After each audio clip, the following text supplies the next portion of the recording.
My apologies. Having internet issue. They just came and changed out their devices because we had one that they should have changed a long time ago. So they just came and changed it 2 weeks ago, and here we are again, back to the same trouble. Yes, so I apologize for that. So we were discussing understanding potting mix. Oh, okay, thanks, Cece. Yeah, so we were discussing understanding potting mix, and we said that a good potting mix should be loose, it should be well drained, it should be able to retain some amount of moisture and retain nutrients. It should have its own nutrients because there are some material that is able to retain nutrients but does not provide its own nutrients. So your potting mix should have nutrients in it and be able to retain the nutrients. It should be light and fluffy, especially if it is going to be used in a container. So it also must be free of pathogens. So if you're going to be making your own potting mix, you want to make sure that the materials you're using does not have any pathogen in there, so you can sterilize it, especially for those that are free of life forms. Some of them that have life form you can sterilize using hydrogen peroxide because it won't destroy all the life forms that can be found in some of these material. But if you use hot water, then definitely it's going to be destroying the plant life. Now, is there any one formula that is the right one when it comes to potting mix? Not necessarily. There are several different types of formula, but as long as they meet the criteria that is mentioned above, being fluffy and retaining moisture, well drained, stuff like that, then as long as it meets the criteria, then there is no specific formula. Hi, Russell. How are you? Yes, so it doesn't, there is no specific formula. So it doesn't really matter. Oh, I'm like saying hi. Yes, so there's no specific formula. There are different ratios that people use to create their potting mix, but the ratio does matter, but the formula does not, as long as it meet the criteria, as I was saying before. So the ratio is may be important, and different people use different ratio, different people use different formula. But at the end of the day, irrespective of what is used to make the potting mix, you need to make sure that the criteria is met. So is potting soil the same as garden soil? No. Potting soil or potting mix, it is a combination of materials such as perlite, vermiculite, peat moss, bark, compost, manure, casting, stuff like that. So mostly organic matter. So these are the things that it can contain cocoa core as well. It can contain several different type of material, but these are the more popular type of material that can be found in your potting mix. It does not contain soil, however, because soil can become compacted. So potting mix, you want it to be light and fluffy, so it must not contain soil. If you're going to be putting it in, using it to fill a raised bed, then naturally you're going to be having, you want to have some amount of soil in there. But if you're going to be growing in containers, then your potting mix should not have soil. Okay, Russell says he's doing good. Okay. Yes, so your potting mix should not have soil. Now, garden soil, it is actually topsoil that has organic matter such as compost, manure, or castings in it. It is much heavier than potting mix. and they tend to hold water longer than potting mix would. So if you're using potting mix in container or in raised bed, then you know that naturally you're going to have to add more water frequently than if you are using garden soil. Right. So it's much heavier. The major component for garden soil is dirt. It can have all different sorts of organic matter in there, but garden soil does not necessarily have perlite and vermiculite in it. So, because of that, garden soil tends to be a whole lot cheaper than potting mix or potting soil. It's tend to be cheaper because the perlite and the vermiculite is what makes the potting mix so expensive.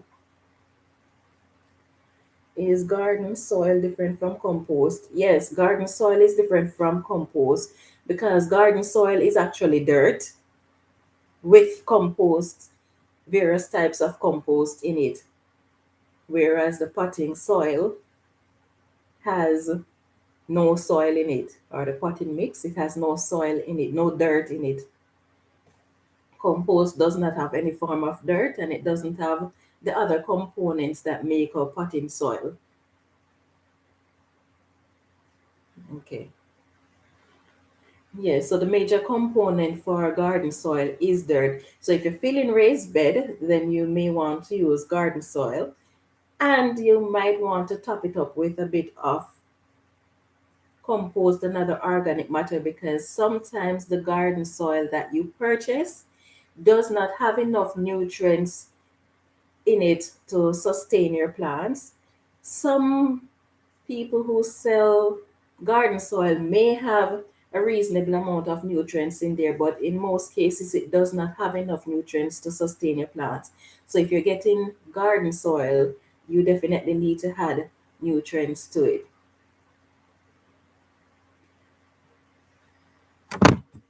Does any of you make your own potting mix?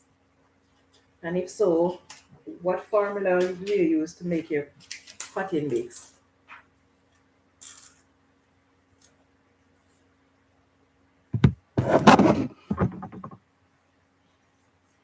So here's another question. Are all potting mix good for all types of plants? And the answer to that one is no. For example, the mix that is good for your tomatoes, your fruits, and your vegetable will not necessarily work for things like succulent plants. So your aloe vera and other types of succulents wouldn't necessarily work.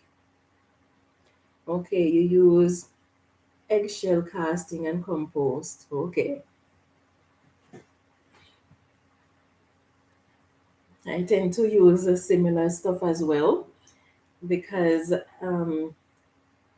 everybody know already that I don't if I don't have to spend, I don't spend because I don't have the resources. So I don't use perlite, and then the dust from the perlite can be so harmful if you inhale it without. So you have to wear proper protective gears or a mask when you're using perlite because the dust from it can be dangerous. So I don't use perlite and I don't really use vermiculite. Of course, I had some old bags here with those stuff in there, so I used that, but to go out and purchase it. So I just use my compost and my eggshells and castings, as you say. So we'll see. I was wondering though, how effective is it with just that mix? Does it attract more pests? Does it or not?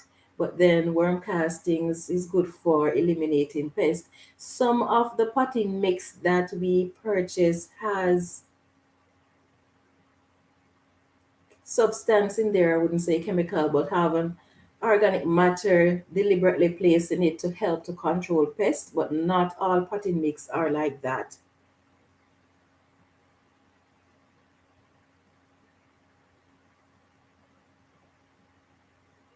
Okay, you say you're not buying potting mix at all. Okay. Yeah, so some of them might deliberately have organic matter in there that will help to control pests, and especially if the potting mix that you're buying is one for starting seedlings, because there are some potting mix that are designed specifically for seedlings, whereas there are those that are designed just to be used in any form of growing containers. Yes, so as I was saying regarding whether or not all potting mix can be used for all types of plants, then no. And a good, if you're growing a succulent, then a good succulent mix would be different from the potting mix for your fruits and vegetables. Your succulent would include materials such as pine bark, volcanic rock, coconut coir, coarse sand, chicken grit, perlite, fine gravel, and stuff like that. But if you're growing succulents, then you want to make sure that you avoid minerals that retain a lot of moisture, because succulents do not like a lot of moisture. It needs to be very well drained soil. Yes, so not all potting mix can be used to grow all types of plants. Now, what is the best ratio for a DIY potting mix? I all that enough, all that fluff and stuff. Oh, it's morning. Oh, yes, I think you're about 17 hours ahead of me. Okay, good morning to you, my dear. Yes. So there's no fixed ratio where the components of your potting mix is concerned, because there are some who use, say, for example, they would use 40% of things like compost, manure, or castings to maybe 10% of whatever other material they're mixing in. There are some who do equal ratio of all materials, and in between that there is just so many different ratios. So for each person they have to see what works, and depending on the type of plant that you're planting, you also have to see what works for each type of plant. The good thing is that most of the potting mix ratios would work for, if it is working for a tomato, if it would work for tomatoes, it would work for your peppers, it would work for your cucumbers, it would work for your vegetables. So you don't have to be mixing a lot of different type of potting mix if you're making your own. So that's one advantage. Now, can potting mix be made without perlite? Definitely can be made without perlite. Let's see what all that fluff and stuff says. Yes, it is Tuesday morning here in Australia. Okay. Yes, so there's many substitute that can be used instead of perlite, and this include things like rice husk, pumice, horticultural grit, granite gravel, barks, calcine clay, cocoa coir, vermiculite, and peat. But then what you'd use to make instead of your perlite, you have to be careful of what you're using depending on what you're planting, because, for example, granite and gravel, you wouldn't necessarily use that in your container for growing tomatoes, unless, of course, you're just going to put it in the base of your container to retain your soil or something, or to make your soil well drained. But in general, you wouldn't be mixing in things like gravel for planting tomatoes and stuff like that. So even though these things that I mentioned can be used instead of perlite, you have to know what it is that you're going to be planting to know what you're going to substitute for the perlite. Okay, and White says yes, and Russell says 1/3 soil, 1/3 castings, 1/3 compost, 1/3 perlite or rice hull. Oh, okay, good. Yes. Now, what benefit does perlite bring to your potting soil? Well, for one, it helps to aerate your soil and to improve drainage. So that is pretty much the main benefit of having perlite. in your potting mix. But what about vermiculite? What is the benefit of it? For one, it helps to retain moisture and it helps to retain nutrients as well. It doesn't provide much nutrients of its own, but it helps to retain the nutrients and it helps to aerate your soil as well. And it is actually much better at retaining moisture than the perlite is. But what about using coco coir in your potting mix? For one, it provides good drainage while retaining moisture. It is low in terms of the amount of nutrients that is in it, but it does help to retain nutrients. It helps to improve the structure of your soil and it helps to aerate your soil as well. So that is the benefit of having coco coir in your potting mix. Now, what about the benefit of peat moss? And peat moss should not be confused with sphagnum moss because although they are the same thing technically, sphagnum moss is the living plant that is growing or the living moss that is growing that has not gone through any form of heat processing or anything like that. Once the sphagnum moss passes through the heat process, it becomes peat moss. So if you're using sphagnum moss in your potting mix or in your garden, chances are, unless it is stated on the label that it has been cured or passed through the heat process, then chances are it may grow in your garden. And the thing about sphagnum moss is that it is very acidic and it is able to convert the soil around it into an acidic environment because it loves to grow in an acidic environment. So it can actually convert the soil around it into an acidic environment. So that is one reason why you want to make sure that what you're getting is peat moss and not sphagnum moss.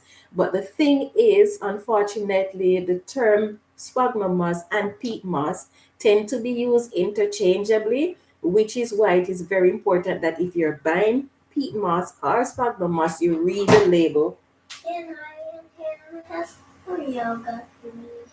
Yes, go. Close the door behind you, please. Thank you. Yes, so that is why it is important for you to read the label to make sure that it has been treated or cured, whether by using heat, but you have to be careful of what chemical is used to treat the sphagnum moss as well. Now, yes, so if you're going to be using peat moss in your potting mix, then it is a good idea to make sure that you had a pH buffer to the mix because the peat moss is acidic. Okay, Russell says, where I live, the sphagnum moss bought from the box store is dead. The peat moss is from Landscaper Supply and is alive. Oh, okay. Interesting. Yes.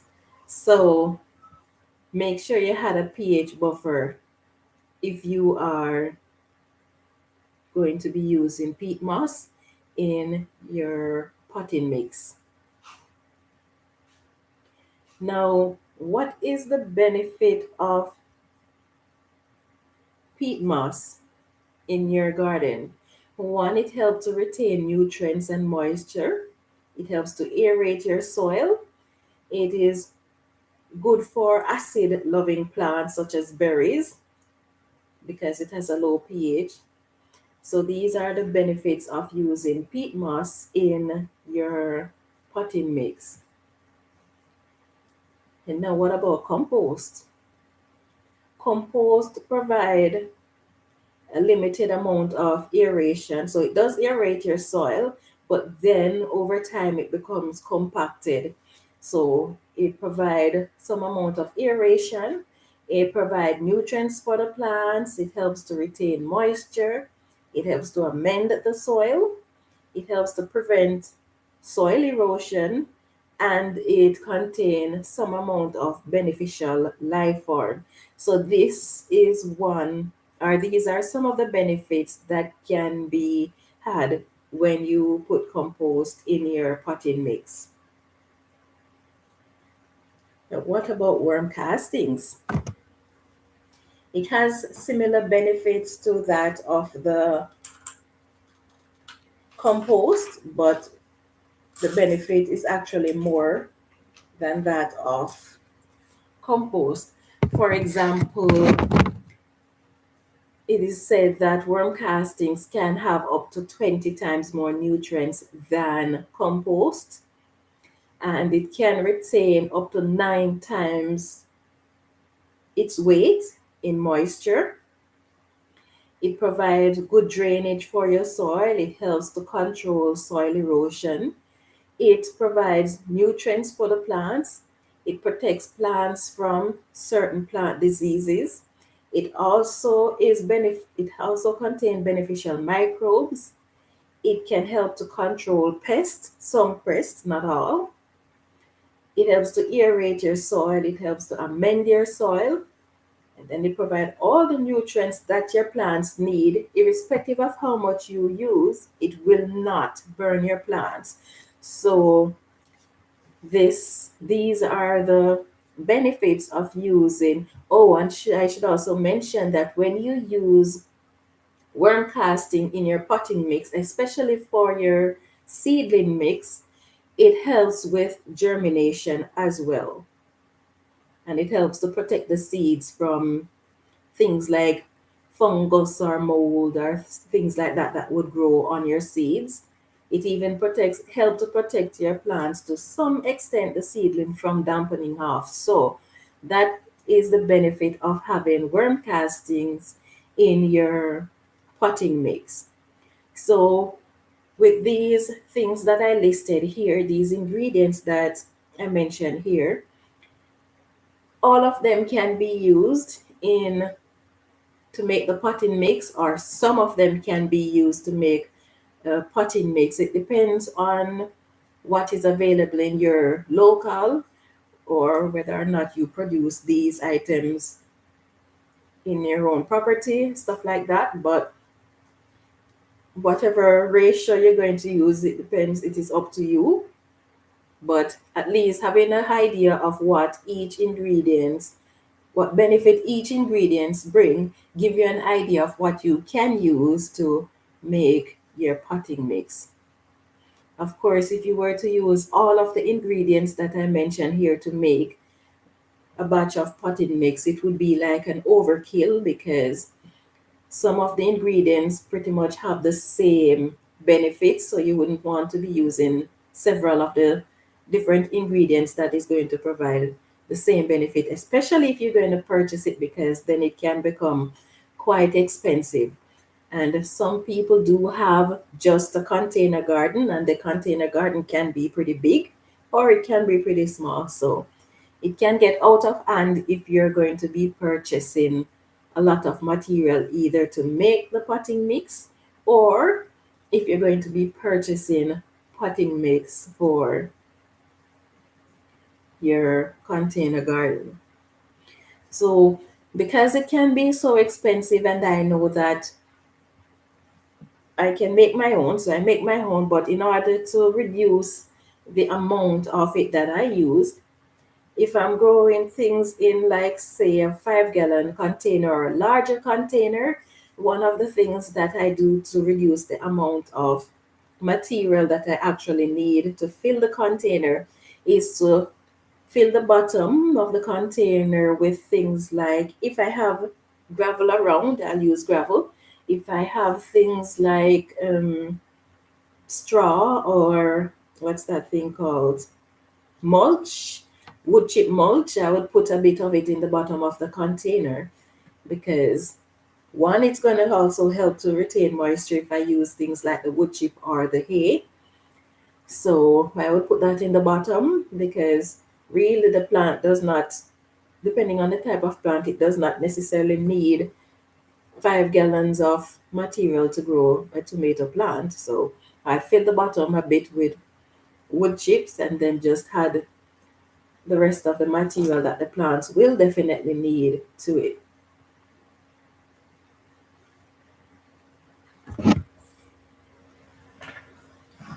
Okay, so do you guys make your own potting mix?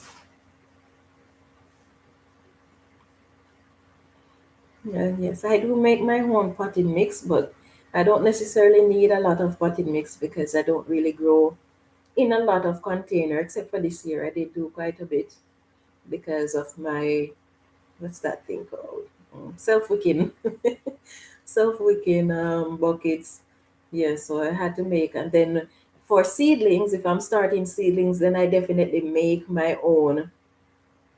If I'm starting seedlings, then I definitely make my own potting mix. Now, question: if you use potting mix, can you reuse them the following year? Or even if you harvested a crop this year and you're going to be planting another crop in that container, can you reuse that potting mix? Okay, and White says she does make her own potting mix. Not on White, that's what CC.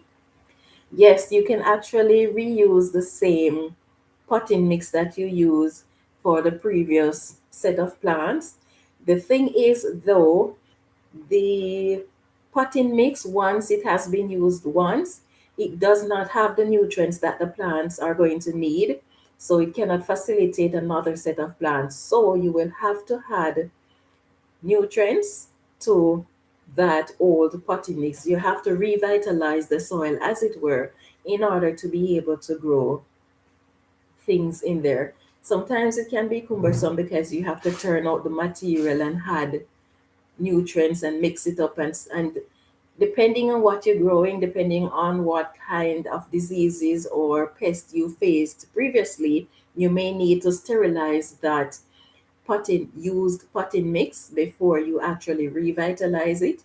Now, as I mentioned before, if you're using heat to neutralize the soil or to sterilize the soil, then if you're using heat, it's going to kill off the beneficial insect that is in there.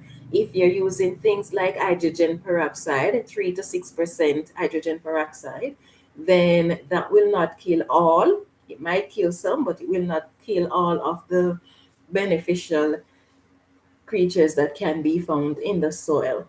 But yes, you can reuse by revitalizing. Let's see. Okay, and White says you need to add nutrients to it. Yes. Oh, hi, Nikki. Yes, you'll definitely need to add nutrients to it. Now, sometimes it may be the case where maybe you don't have the time to sterilize the soil, or, and when I say soil, I'm talking about the potting mix. You may not have the time to sterilize it, but you're thinking of reusing it anywhere. You don't want the work of having to empty the container to mix it, to revitalize it with the new source of nutrients. So, one of the things that you can do, especially if you have access to worm castings, is because the container is already full and you don't want to increase the volume in there, you can make worm tea, or if you don't have worm casting, you can make compost tea and then use the compost tea to revitalize the soil. Let's see. And White says, I normally use a fresh batch. The old ones I would put in my raised beds. Okay, well, that's a good idea too. The good thing is that you're making your own, so it's not too bad because you're producing your own compost and you're producing your own castings. So that's not too bad.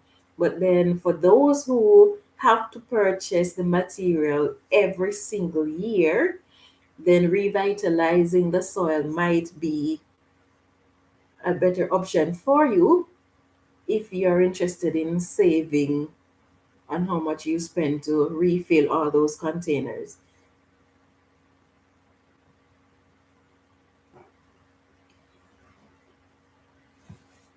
Let's see. Russell says, for container, I reuse potting mix for years. I simply amend with castings and the sifted nuggets. I use perlite. The potting mix grows in size. as time goes by. Yeah, definitely. Let me see. Nikki says, I'll be adding kitchen scraps over all winter long into the growing beds that I use this summer. Yes, that's a very good way of revitalizing your soil too. Hi, Herban Kiki. Yeah, so that is a pretty good way of doing it too. When I just started gardening in this region, that is how I actually revitalized my soil. I wasn't growing in containers or raised bed for quite a number of years. In fact, I think I just started growing in raised bed maybe 5 years now. And as for containers, I'm pretty much just about 3 years growing in containers. So that method that you mentioned there, Nikki, is what I would use to fertilize my soil in the first couple of years when I was growing my garden. And then I would either put it for the winter because it is so cold. There is no digging any trenches or anything like that. So I would just put it on the surface and let it stay there. Of course, it has its downside because then it attract rodents and other things. It has the upside as well because one, it is breaking down over the winter slowly because it's cold, but it's still breaking down, and it attract things like the rabbits, and they would come and do their droppings in the garden, so you get more nutrients from there. So but yes, as time goes by, I started digging the trenches in the summer after I finished harvesting and putting the food scraps in there. So if you have the time to dig the trenches, you could dig the trenches after harvesting and have those trenches over the course of the winter to put the food scraps in.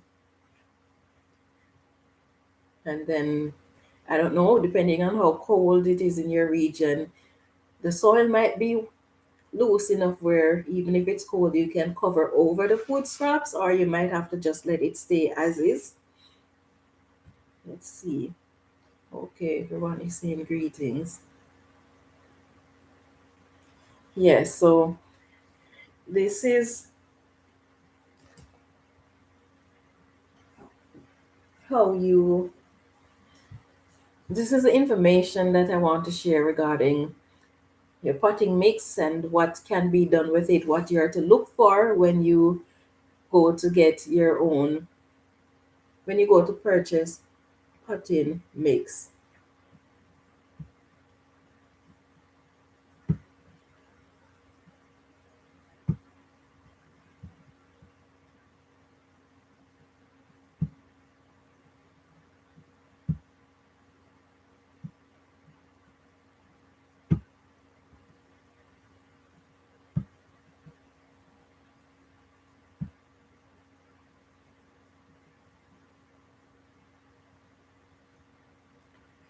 Yes, so anyway, I have to go to work shortly, so I'm going to be saying goodbye to you guys pretty soon.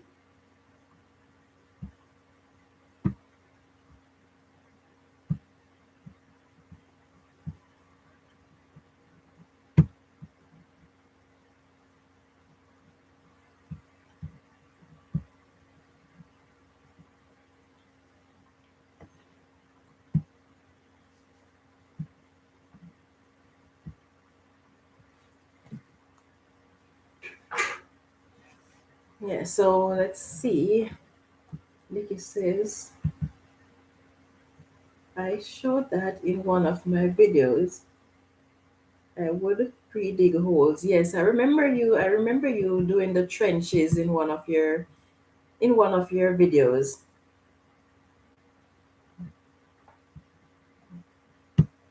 Yeah, I definitely remember you doing that in one of your videos.